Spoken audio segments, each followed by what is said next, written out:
Sir నమస్తే అండి. మరి ఈ రోజున దేశవ్యాప్తంగా కూడా యుద్ధాలు జరుగుతున్న పరిస్థితి, మరి మిగతా దేశాలు చూసుకుంటే విధ్వంసం జరుగుతున్న పరిస్థితి, ఆ ఎఫెక్ట్ మన దేశం మీద ఏమైనా పడుతుంది అనుకోవచ్చా?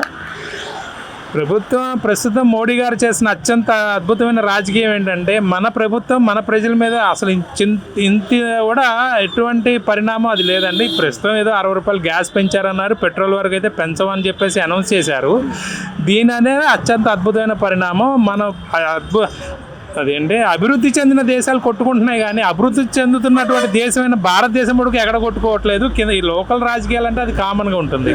అంటే మనం చూసినట్లయితే గతంలో కరోనాలో హాస్పిటల్స్ విషయానికి చాలా ఇబ్బంది పడిన పరిస్థితి, మనం చాలా మంది చనిపోయిన కూడా పరిస్థితి ఆక్సిజన్ లేక.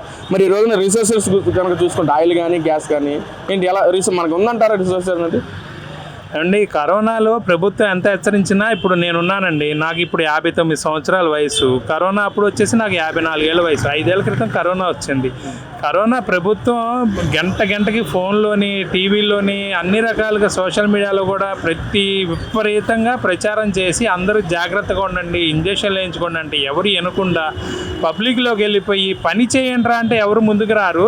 ఈ పని చేయొద్దంటే వాళ్ళకు ఒక ఉత్సాహం ఉంటుంది, ఇది చేసి నాకు వస్తుందా రాదా కరోనా టెస్ట్ చేసుకునే వాళ్ళు చాలామంది ఉన్నారండి. నా దృష్టిలో అది కరెక్ట్ ప్రాసెస్ కాదు. ప్రభుత్వం ఒక హెచ్చరిక చేస్తుంది. ఇవాళ ఎండాకాలం మొదలవుతుందండి, రేపు ఏప్రిల్ మేలో కూడా వాతావరణ శాఖ హెచ్చరిస్తుంది అత్యవసరమైన పనులు ఉంటే తప్ప బయటికి వెళ్ళొద్దని. కానీ ఈరోజు ప్రతి ఒక్కళ్ళు ఏం చేస్తున్నారు, ఆ ఎండకి తట్టుకోలేకెళ్తున్నారు, కానీ ప్రభుత్వం చెప్పిందనే వాతావరణ శాఖ చెప్పిందనే ఆగట్లేదు. అమ్మా ఏంటి మరి ఈ రోజున దేశాల్లో కూడా యుద్ధాలు జరుగుతున్న పరిస్థితి, మరి ఏంటి ఆ ఎఫెక్ట్ ఏమన్నా మన దేశం మీద ఏమైనా పడుతుందా ఏంటి? దేశాల్లో ఎఫెక్ట్ జరుగుతుంది కాబట్టి మనకే పడుతుంది కదండి, ప్రజల మీద పడుతుంది ఇదంతా. ఇది ప్రజల మీద పడడం ఏంటంటే ఇంకా లేని వాళ్ళు పేదవాళ్ళు చాలా ఇబ్బంది పడుతున్నారు. ఎందుకంటే చాలా మనకి ఇంట్లో సరిపోయే సామానే పెరిగిపోయినాయి రేట్లు.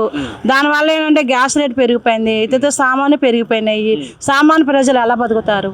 ఇప్పుడు మనం చూసుకున్నట్లయితే ఈ రోజున పాకిస్తాన్ కానీ శ్రీలంక కానీ అన్ని దేశాల్లో కూడా ఆయిల్ రేట్లు కానీ గ్యాస్ రేట్లు కానీ మొత్తం పెరిగిపోయిన పరిస్థితి. ఏంటి మన దేశంలో కూడా అలా జరుగుతుందంటారా? మన చేతుల్లో కూడా వస్తుంది కదండి, అక్కడ చేయబట్టే కదా మన దేశానికి వచ్చింది. ఇప్పుడు అక్కడ అన్ని బాగుంటే ప్రజలు అందరూ బాగుంటారు. ఇప్పుడు ఇక్కడికి రావడం వల్ల ఏంటంటే రోజు రెక్కాడతాం డొక్కాడతాం పరిస్థితులు అయిపోయినాయి. ఎందుకంటే గత ప్రభుత్వంలో జగన్మోహన్ రెడ్డి చేసిన దగ్గర నుంచి ఇప్పటికే కోలుకోలేకపోతున్నారు జనాభా. ఇవాళ ఈ ప్రభుత్వం మన టీడీపీ ప్రభుత్వం వచ్చిందంటే ప్రజలు ఇవాళ రోజు ఏదో కొంచెం రెక్కండా కానీ ఒక 5 ఏళ్ళు నోట్లోకి వెళ్తున్నాయి. ఎందుకంటే అన్న క్యాంటీన్లు పెట్టడం వల్ల 5 రూపాయలు భోజనం చేసుకున్నా కానీ ఇవాళ తింటున్నాము. ఇప్పుడు ఇంతకుముందు గత ప్రభుత్వంలో ఒక ఛాన్స్ కింద వచ్చి జగన్మోహన్ రెడ్డి గారు రాను వచ్చిన 10 రోజులకే ఇసుక మాఫీ చేశాడు. ప్రజలకి కూలీనారు చేసుకున్న వాళ్ళకి రోడ్ల పాలు చేశారు. అప్పుడు లేని ప్రభుత్వము గత తీసుకుంటే మటుకు అంతకన్నా ఇవాళ 100% మటుకు 100% ఇవాళ ఎంత కూలివాడైనా రిక్షావాడైనా ఇవాళ 5 ఏళ్ళు నోట్లోకి వెళ్తున్నాయి అంటే టీడీపీ ప్రభుత్వం వల్ల. ఇవాళ మాకు కూటమి ప్రభుత్వం. మన కరోనా వచ్చిన టైంలో ఆక్సిజన్ కొరత వల్ల చాలా ఇబ్బంది పడిన సమస్యలు మనం చాలా చూసాం. మరి ఈ రోజున ఏదైతే మిగతా దేశాల మాదిరిగా యుద్ధం జరుగుతుంది, ఆ ఎఫెక్ట్ కూడా మన దేశం మీద పడుతుంది. ఆయిల్ కానీ గ్యాస్ కానీ పెరుగుతున్న పరిస్థితి. ఏంటి రిసోర్స్ ఏమైనా పెట్టుకున్నారా మన దేశం వాళ్ళు? మన దేశం వాళ్ళు ఏమైతే పెట్టుకోలేదండి, అట్నుంచే వస్తుంది. దీనికి కుటుంబ ప్రభుత్వం కూడా పోరాడుతుంది. మన మోడీ గారు కూడా మన ప్రభుత్వం విషయంలో ఇక్కడికి కూడా ఎటువంటి ఇబ్బందులు లేకోకుండా చర్యలు తీసుకోవాలని నేను మాట్లాడడం మేము కూడా న్యూస్లో చూస్తున్నాము. ఈ దేవుడి దయ వల్ల మన దేశం మీద పడకుండా అంటే బాగుంటుందని మేము అనుకుంటున్నాం. మరేంటి మన పక్క దేశాల్లో యుద్ధం వాతావరణం చూస్తూ ఉన్నాం. మరి ఆ ఎఫెక్ట్ ఏమన్నా మన దేశం మీద పడే ప్రభావం ఏమైనా ఉందంటారా? ప్రభావం అంటే ఇప్పుడు జరుగుతున్న యుద్ధాలు దానికి తగ్గట్టు అన్నీ చూస్తున్నాము. రేట్లు పెరగడం అయినా ఏదైనా అన్ని విషయాలు కూటమి ప్రభుత్వం ఏదైనా సరే అండగా ఉంటుందని అయితే మేము హామీ ఇవ్వగలం. ఏదైనా సరే ఇప్పుడు గ్యాస్ బండ్ల రేట్లు పెరిగితే అది అని మాట్లాడుతున్నారు, కానీ సామాన్యులకైనా ఏదైనా సరే ఆ గ్యాస్ సిలిండర్లైనా అన్నీ మీకు అందుబాటులో ఉంటాయి అని మాత్రం నోటిఫికేషన్ విడుదల చేశారు. ఎఫెక్ట్ పడిద్దా అంటే పడినా సరే మాకు కూటమి ప్రభుత్వం అండగా ఉండిద్ది అని చెప్పి మాత్రం గట్టిగా చెప్పగలం. మరేంటి సార్ ఈ రోజున దేశవ్యాప్తంగా కూడా దాడులు జరుగుతున్నాయి, యుద్ధాలు జరుగుతున్నాయి. మరి ఆ ఎఫెక్ట్ ఏమన్నా మిగతా దేశాల మీద పడుతుందంటారా? సార్ కన్స్ట్రక్షన్ ఇంపార్టెంట్ సార్, ఎప్పుడైనా డిస్ట్రక్షన్ ఇంపార్టెంట్ కాదు. మనం ఒక బిల్డింగ్ కట్టేటప్పుడు ఎన్ని వేల మంది కన్స్ట్రక్షన్ చేస్తారనేది ఇంపార్టెంట్.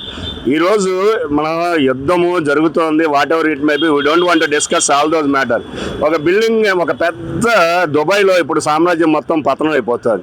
అది కట్టాలంటే మరి ఎన్ని లక్షల కోట్లు కావాలి, మళ్ళీ అది వచ్చి ట్యాక్సెస్ ప్రజల మీద పడతాయి. మనం అంత అందమైన దాన్ని మళ్ళీ నిర్మించాలంటే ఎంత టైం అవుతుంది.